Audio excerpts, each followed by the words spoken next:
नमस्कार, मैं बनवारीलाल कुशवाहा और आप देख रहे हैं C20 न्यूज़। देखते हैं आज की कुछ खास खबरें। फिरोजाबाद जनपद के शुकोहाबाद नगर में रिच स्काई फाउंडेशन का शुभारंभ नगर के स्टेशन रोड स्थित नेहा रेस्टोरेंट में किया गया। कार्यक्रम के मुख्य अतिथि एक्टर संजय दत्त की बहन कांग्रेस की पूर्व सांसद प्रिया दत्त रहीं।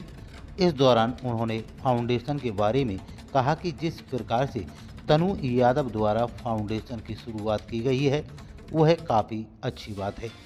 उन्होंने कहा कि वह तनु से पहले पिछले कई वर्षों से जुड़ी हुई हैं। तनु यादव का विजन काफ़ी अच्छा है।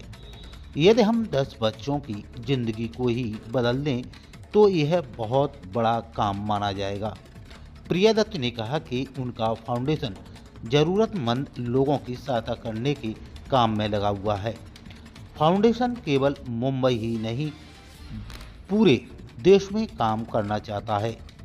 प्रिया दत्त ने कहा कि उनके द्वारा स्थापित नरगिस फाउंडेशन स्वास्थ्य तथा शिक्षा के क्षेत्र में कार्य कर रहा है। तनु यादव ने कहा कि उन्होंने पिछले 14 सालों के राजनीतिक सफर में कई संघर्षों का सामना किया है। इस मौके पर सिरसागंज विधायक सर्वेश यादव, शिवम यादव, नरेंद्र सुमन, आशुतोष यादव, ओमवीर सिंह, मुल्कित सिंह, पंकज, दीपक भाटी, प्रतीक यादव आदि मौजूद रहे। तो देखते रहिए C20 news. Rich sky foundation है और यहाँ तनु यादव जी ने शुरुआत की है और इसका आई थिंक उद्देश्य यही है कि हम बेसिकली विमेन एम्पावरमेंट और यहाँ की जो बच्चियाँ हैं उनको एम्पावर करें, शिक्षा के द्वारा एम्पावर करें और स्किल डेवलपमेंट के द्वारा एम्पावर करें।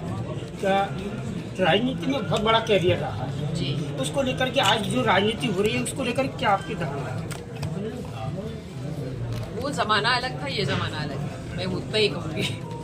आज दिल्ली का चुनाव संपन्न हुआ, उसकी मतगणना हुई है, उसमें दिल्ली में बीजेपी पार्टी बहुमत के साथ है।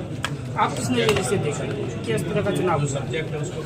या हाँ जी, देखिए आप ये किस चीज़ के लिए आप यहाँ आए हैं उसको आप डाइवर्ट मत कीजिए। हम यहाँ एक अच्छी चीज़ के लिए आए हैं, एक संस्था का एक शुरुआत हो रही है।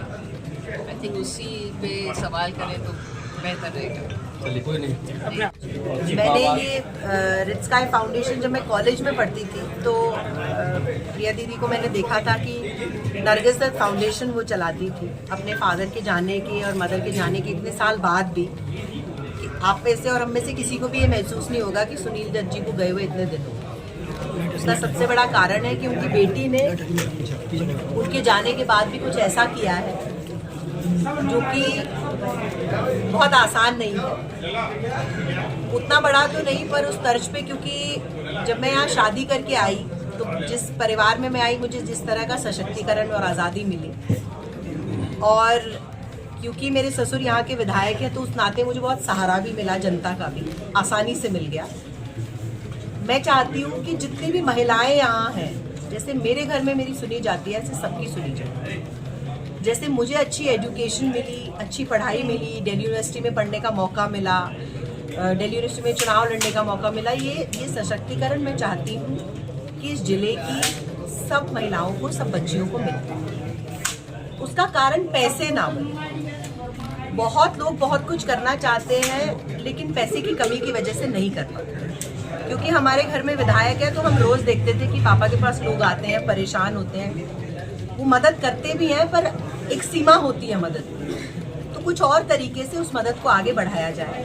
उसका रिजल्ट है कि ये फाउंडेशन हमने बनाई है और प्रिया दीदी की इंस्पिरेशन से मुझे लगता है कि हम इसको बहुत अच्छे से के साथ क्या राजनीतिक हस्तक्षेप भी रहेगा? नहीं, बिल्कुल नहीं। किसका कोई साल का टारगेट वगैरह रखा जाएगा कि इतने बच्चे को हम लोग शिक्षा देंगे या किस तरह का रहेगा? अभी हमने सोचा है, जैसे कल हम 11 लड़कियों की शादी कर रहे हैं क्योंकि हमने फाउंडेशन लॉन्च की थी तो हमें एक प्रोग्राम उसका तुरंत में करना ही था।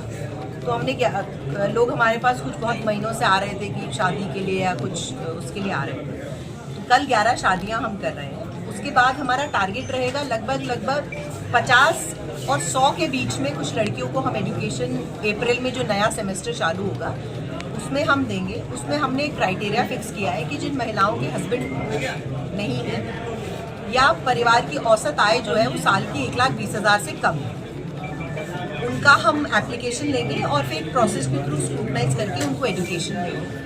हम हेल्थ में भी काम करेंगे और जैसे दीदी ने कहा कि नरगिस दत्त फाउंडेशन के साथ मिलकर भी बहुत बार मैंने देखा है कि जैसे आपने टाटा मेमोरियल हॉस्पिटल का नाम लिया, यहाँ से बहुत सारे लोग जाते हैं जो इलाज के लिए वहाँ जाते हैं। कैंसर आज आपको पता है आजकल कितनी बड़ी प्रॉब्लम है और बहुत लोगों को हो रही है, तो उस नाते भी कुछ मेरे फादर इन लॉ की मदद से और कुछ दीदी की मदद से हम उनकी मदद करेंगे।